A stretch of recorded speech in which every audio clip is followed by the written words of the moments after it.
హైదరాబాద్ అంతటా కూడా బీఆర్ఎస్ అంటే ఒక సానుకూలమైన వాతావరణం ఇవన్నీ కూడా మాకు కలిసి వచ్చినాయి. 2 ఏళ్ల తర్వాత ఏంటి పరిస్థితి అని ఆలోచిస్తే కాంగ్రెస్ పార్టీ యొక్క నాన్ పర్ఫార్మెన్స్, కాంగ్రెస్ గవర్నమెంట్ యొక్క నాన్ పర్ఫార్మెన్స్ వల్ల, వాళ్ళ ఫెయిల్యూర్స్ వల్ల ఇవాళ ప్రజలు కేసీఆర్ గారిని మిస్ అవుతున్నారు. కేసీఆర్ గారు తిరిగి రావాలి అనే భావన బలంగా ఉంది. వ్యక్తీకరించే వేదిక ఇంతవరకు దొరకలేదు. అంటే పార్లమెంట్ ఎన్నికల్లో అప్పుడు కంటోన్మెంట్ ఉప ఎన్నిక కూడా పార్లమెంట్తో పాటే వచ్చింది, ఆ వెల్లువలో కొట్టుకుపోయింది. ఆ తర్వాత ఇంతవరకు ఆ భావాన్ని కానీ కేసీఆర్ గారిని మిస్ అవుతున్నామనే ఒక బాధని కానీ వ్యక్తీకరించే అవకాశం రాలేదు. ఇది మొట్టమొదటిసారి వచ్చింది. కాబట్టి నా అంచనా నవంబర్ 14 నాడు గతంలో 16,000తో మేము గెలిచిన సీట్ ఈసారి డెఫినెట్గా మెరుగైన మెజారిటీతో గెలుస్తాం. 16,000 పైన.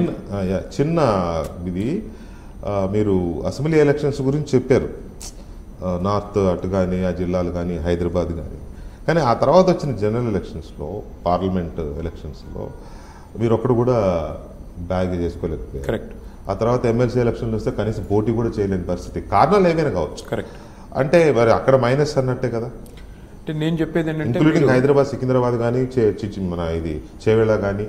అదే హైదరాబాద్, సికింద్రాబాద్ అనే కాదు, 543 పార్లమెంట్ సీట్లు మీరు చూస్తే భారతదేశంలో లిటరలీ భారతదేశం నిట్ట నిలువున చీలిపోయింది మన పార్లమెంట్ ఎన్నికల్లో. మీరు మోడీకి వ్యతిరేకమా, మోడీకి అనుకూలమా, అంతే. ఇక రెండో తప్ప మధ్యస్థంగా ఎవరన్నా ఉంటే, ఎన్డీఏలో కానీ ఇండియాలో కానీ లేకుండా మధ్యస్థంగా ఎవరైనా న్యూట్రల్గా ఉంటే ఎటు కాకుండా పోయారు.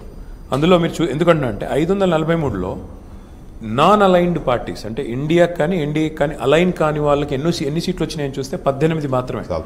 ఆ 18లో అంటే 543లో 18, అంటే 525 ఎన్డీఏ కానీ ఇండియా కానీ. ఆ 18లో కూడా చూస్తే మీరు లెక్క 4 వైఎస్ఆర్సీపీ. ఎందుకు? అప్పుడు వాళ్ళ ఎలక్షన్ మొత్తం కలిసి జరిగింది. ఏది? Assembly and parliament. ఆ కోణంలో వాళ్ళకి 4 వచ్చినాయి. ఇంకొక 4 సిపిఎం, ఇంకొక 3 ఇండిపెండెంట్లు తప్ప బీజేడీ, బిజు జనతాదళ్ ఒరిస్సాలో అధికారంలో ఉన్న పార్టీ 0, బీఆర్ఎస్ తెలంగాణలో అధికారంలో ఉండిపోయిన పార్టీ అప్పటిదాకా 10 ఏళ్ళు మాకు 0, అకాలీదళ్.